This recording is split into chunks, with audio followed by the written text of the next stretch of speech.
Chers amis, Shalom Uvracha. Dans la paracha de cette semaine que nous allons lire, on commence un nouveau livre, qui est le Sefer Shemot. Dans ce livre, il est question du début de l'exil des Bnei Israël. C'est justement cet exil qui va en faire un peuple. Dans le début de la paracha, les versets nous disent que Yosef était donc mort, ainsi que ses frères, qu'on a bien connus dans les parachutes précédentes, et ainsi que toute la génération de cette époque-là. Toute la famille de Yaakov était déjà décédée, et donc les commentateurs nous disent qu'il n'y avait plus grand monde pour pouvoir protéger avec leur mérite les Juifs qui vivaient en Égypte. À ce moment-là, le verset nous dit que les Bnei Israël se multiplièrent, se fortifièrent, et commençaient à prendre une place importante en Égypte. Comme à chaque fois, rien de très nouveau, dès que les Juifs commençaient à prendre un peu trop d'ampleur, trop de force, les habitants locaux, les Égyptiens, commençaient un peu à s'inquiéter, commençaient un peu à paniquer. Ils voyaient que les Juifs prenaient des postes un peu trop importants et on les voyait un peu partout. Alors, ils ont été voir Pharaon, qui était le roi de l'époque, et on commençait à lui proposer plusieurs solutions pour essayer d'y remédier. Alors, ils ne pouvaient pas se débarrasser des Juifs parce qu'ils étaient beaucoup trop utiles, mais les garder tels quels leur semblait dangereux pour l'Égypte. Ils avaient l'impression que les Juifs se multipliaient et allaient prendre donc les rênes du pays. Toujours la même crainte. Comme vous pouvez le voir, rien de très nouveau. On connaît un peu tout ça dans n'importe quelle génération.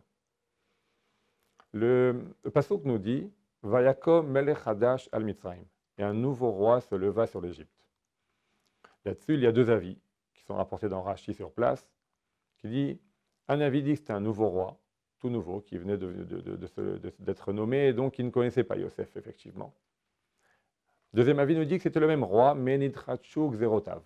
Ses commandements ont changé. Ce qu'on va essayer d'expliquer aujourd'hui, c'est sur cette idée qu'on va essayer de s'arrêter, c'est sur l'idée du Midrash Tanchuma.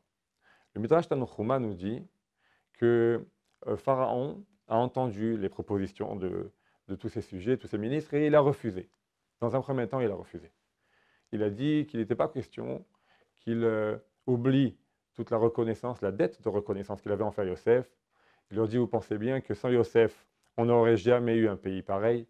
Toute notre économie, elle dépend justement de la grandeur et de l'intelligence de Yosef, la perspicacité que Yosef a montré lorsqu'il a géré toute l'abondance qui était en Égypte. Donc il a refusé catégoriquement d'écouter leurs conseils. Ils ont insisté, ne voyant que Pharaon n'était pas d'accord, ils ont donc décidé de le destituer. Et Pharaon a dû quitter donc son trône. J'aimerais m'arrêter 2 minutes un peu sur l'état d'esprit de Pharaon lorsqu'il quitte le royaume pour cette cause morale incroyable. Il doit se dire, j'imagine, que voilà, moi j'ai des convictions. Moi je ne peux pas comme ça oublier toute une gentillesse de Yosef pendant des générations et tout d'un coup maintenant anéantir tout son peuple ou se comporter de cette manière avec son peuple. On lui doit tout. Ainsi, ce Pharaon donc quitte le château, retourne dans une petite maison, vit sa vie de tous les jours. Et j'imagine bien Pharaon qui est confronté tous les jours à cette question. D'un côté, sa conscience, qui lui dit « Tu as bien fait, on se rappellera de toi comme le Pharaon le plus juste de l'histoire, qui a quitté son trône pour ne pas avoir à manquer de reconnaissance envers Yosef. Quelqu'un qui a des convictions, quelqu'un qui a une morale très forte. D'un autre côté, il se voit en train de vivre une vie de citoyen normal alors qu'il avait une place dans le pays le plus puissant de l'époque. On imagine bien que cette conscience-là, elle continue à travailler pendant des semaines et des semaines. À un moment, il faut imaginer que cette conscience, elle vient lui dire « mais en fin de compte, j'ai l'impression qu'ils vont quand même choisir un nouveau roi ». Effectivement, il y avait des nouveaux prétendants qui commençaient à viser cette place. Vous savez qu'à l'époque, lorsqu'un nouveau roi arrivait, il essayait d'assassiner ou de tuer tous les anciens rois afin de ne pas avoir à risquer un soulèvement. Donc il voyait bien ça, Pharaon, il sentait bien que c'était vraiment pas bon pour lui. Mais d'un autre côté, il avait toujours cette conscience-là qui lui disait « non, tu as très bien fait, il n'y a pas de raison que tu te soumettes à ces sujets-là qui viennent t'enlever de ta morale ». Et puis à un moment, il s'est dit, mais le nouveau pharaon va me détruire, le nouveau pharaon va prendre les décrets que mes sujets lui ont proposés, donc peut-être qu'en fin de compte, il vaut mieux que ce soit moi qui s'en occupe. Peut-être que si moi, je m'occupe du projet de mes ministres, je saurais le faire d'une manière un peu plus agréable, un peu moins forte avec les bénis Israël. Et tout doucement, cette morale qu'il avait choisie au début commence à s'amoindrir. Le Midrash nous dit qu'au bout de 3 mois, il est revenu chez ses sujets et il leur a dit ce que vous voulez, je le ferai. Et ils l'ont remis en tant que roi. Ce qui est incroyable, c'est de voir que non seulement, en fin de compte, il a complètement oublié son idée de reconnaissance, mais c'est qu'en fin de compte, Pharaon va non seulement écouter ce que lui proposeront ses sujets, mais il va être encore plus cruel que ce qu'il imaginait, décréter des choses beaucoup plus graves contre les bénis Israël. Il va être celui qui va tenir bon, même lorsqu'il y aura des dizaines de plaies qui vont lui tomber dessus. Même lorsque ses sujets vont lui dire « Arrête, tu vois bien que l'Égypte est en train de tomber vers sa perdition, en train de tomber, et il ne va plus rien en rester à cause des plaies que Moshe va lui amener. » Pharaon va tenir bon. C'est celui qui va demander de jeter tous les garçons dans l'eau, tous les nouveau-nés. C'est celui qui va emmurer, demander qu'on emmure même des fois des enfants quand il manquait certaines briques dans certains murs. C'est celui qui va faire travailler et qui va torturer les bénis Israël pendant des années. Alors qu'au début, rappelez-vous, c'était quand même quelqu'un qui était plein de morale. Comment on peut expliquer que tout d'un coup, cette morale, non seulement qu'elle est descendue, mais au contraire, elle a fait que Pharaon est devenu l'investigateur un peu de tous les malheurs qu'on connaît que les Juifs ont subis en Égypte. On va essayer de voir quelqu'un d'autre qui, lui, a agi d'une autre manière complètement. Yosef, complètement à l'opposé de Pharaon. Yosef, lui aussi, a été vendu par ses frères lorsqu'il avait 17 ans. Il faut imaginer un petit jeune homme comme ça qui quitte ses frères et qui se voit emmené, ligoté, prenant des coups devant ses frères en tant qu'esclave, qui va vers l'inconnu, dans un pays qu'il ne connaît pas. Et il regarde ses frères au loin s'éloigner, et lui, il part. Il arrive en Égypte, il est vendu à Potiphar. Il faut savoir que d'après certains midrashim, Yosef pensait que même son père était dans le complot. Il pensait que même son père Yaakov était au courant de cette vente et de tout ce qui allait lui arriver. Quand bien même, Yosef arrive, continue avec sa conscience, travailler consciencieusement, travailler comme il faut chez Potiphar, à tel point que son patron a une entière confiance en lui. Jusqu'au moment où la femme de Potiphar commence à essayer de séduire Yosef. Cela va durer près d'1 an, où elle va venir tous les jours, en changeant d'habit le matin, changeant d'habit le soir. La Gemara dit qu'elle n'arrêtait pas à essayer de le séduire sans arrêt. Et Yosef va tenir bon. À aucun moment, Yosef va se laisser aller. Pourtant, encore une fois, Yosef avait toutes les raisons de le faire. Mais il tient bon. À un moment, tout le monde connaît l'histoire où il refuse les avances de Madame Potiphar et il se retrouve jeté dans le trou. Les prisons de l'époque, qui étaient loin d'être un hôtel 5 étoiles. Il se retrouve au fond d'un puits, tout ça parce qu'il est victime de sa morale. Et pourtant, même là-bas, il va continuer à se comporter comme il faut. Le patron de cette prison va lui faire une entière confiance. Et Yosef continue. Il n'a rien fait, il se retrouve en prison. Il a toutes les raisons pour commencer à lâcher ses convictions religieuses. Mais non, il continue. Quelle est la différence entre un Yosef qui se retrouve au fond d'un puits et qui continue à croire et à tenir bon, et un pharaon qui, au bout de 3 mois, a tout lâché et au contraire a été à l'autre extrémité? La seule différence, c'est 2 mots.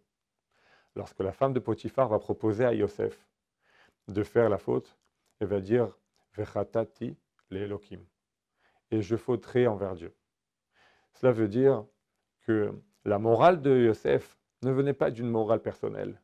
Elle était une morale qui venait d'Akadosh Baruch Hu. Ça veut dire que toute sa morale, toute sa façon d'agir, toute sa conscience, elle venait parce qu'il croyait en Akadosh Baruch Hu et que par rapport à Akadosh Baruch Hu, vechatati lokrim, je risque de fauter envers Dieu. À partir du moment où ma référence sera la morale d'Akadosh Baruch Hu, sera le fait de fauter envers Hachem, plus rien ne pourra me faire bouger. Quand c'est une morale personnelle comme chez Pharaon, alors elle peut être dépendante d'un état d'esprit, d'une humeur. Elle peut être dépendante de tas de choses. Mais quand elle est dépendante d'Akadosh Baruch Hu, dans ces cas-là, alors elle tient bon. parce qu'on ne dépend plus d'autre chose. C'est Akadosh Baruch Hu qui a dit, alors on le suit. Qu'on soit de bonne humeur, que ça soit dans nos intérêts, que ça ne le soit pas. Cette chose-là, on l'a toujours vue. On a déjà vu des gens qui se disaient avec une très très très grande morale, avec un savoir-vivre incroyable, qui aimaient la musique classique, les beaux-arts, qui aimaient énormément de choses, et pourtant ils n'ont jamais hésité à gazer des millions de personnes, à tuer des petits-enfants, à assassiner des mamans devant leurs enfants, et des tas d'atrocités que notre peuple a connues. Tout ça, certaines fois, même en expliquant que c'était moral, en expliquant même que cette chose-là, elle était avec la conscience la plus normale. Pourquoi? Parce que c'est une conscience humaine. À partir du moment où c'est une conscience humaine, alors elle est dépendante. Énormément de philosophes se sont penchés sur la question, est-ce qu'une morale universelle existe? Kant et d'autres se sont déjà penchés sur cette question. Est-ce qu'il y a une morale innée chez l'humain? Est-ce que ça existe? Le fait est qu'à partir du moment où c'est l'humain qui va choisir sa propre morale, alors elle dépendra tout le temps de son état d'esprit, de ses intérêts, de ce que lui voit comme moral ou pas. Lorsque, sans passer uniquement par les grandes autorités et les grands décisionnaires, même chez nous, pour être sûr que ce qu'on fait et qu'avec une morale juste, on pourra uniquement se référer à Kadosh Baruch Hu et donc à la Torah. Quelqu'un qui ne remet pas à jour, puisqu'aujourd'hui c'est très à la mode la remise à jour, quelqu'un qui ne remet pas à jour sa façon de voir la vie, sa façon d'étudier la vie et d'avancer, il ne peut jamais savoir exactement comment il se comporte. Pour quelqu'un, ça peut être moral de brûler des voitures et de saccager des magasins. Pour le propriétaire, évidemment, ce n'est pas moral. Pour quelqu'un, le fait de se comporter de cette manière-là avec ses clients, ça peut être moral. Pour quelqu'un, de se comporter de cette manière-là avec ses enfants, avec ses proches, des fois même avec sa femme, pour lui, ça a l'air normal et justifié. La seule possibilité de savoir exactement où il en est, c'est uniquement lorsque quelqu'un se réfère à la Torah, se réfère au limoud, à l'étude, se réfère au rabbanim. Dans ces cas-là, il peut être sûr que sa morale est objective et donc juste. Elle dépend d'Akadosh Baruch Hu qui a dit et qui a créé le monde et qui connaît la justice, la vraie. Et donc, lui, il pourra savoir est-ce que c'est vrai ou c'est bon ou c'est pas bon. Est-ce que c'est dans ses intérêts, c'est pour ça qu'il voit la chose de cette manière, ou bien parce que Béhémet, c'est juste. Donc, c'est ce qu'on peut voir la différence entre Pharaon et Yosef. Dans ce petit détail où Pharaon a tout lâché au bout de 3 mois, il n'a pas tenu le coup. Et en fin de compte, il est arrivé à l'autre extrémité, comme on l'a déjà dit. D'un autre côté, Yosef qui a tenu bon, et en fin de compte, il a vu les fruits de ses efforts. Voilà un peu ce qu'on peut prendre un peu comme moralité de cette histoire pour nous aussi.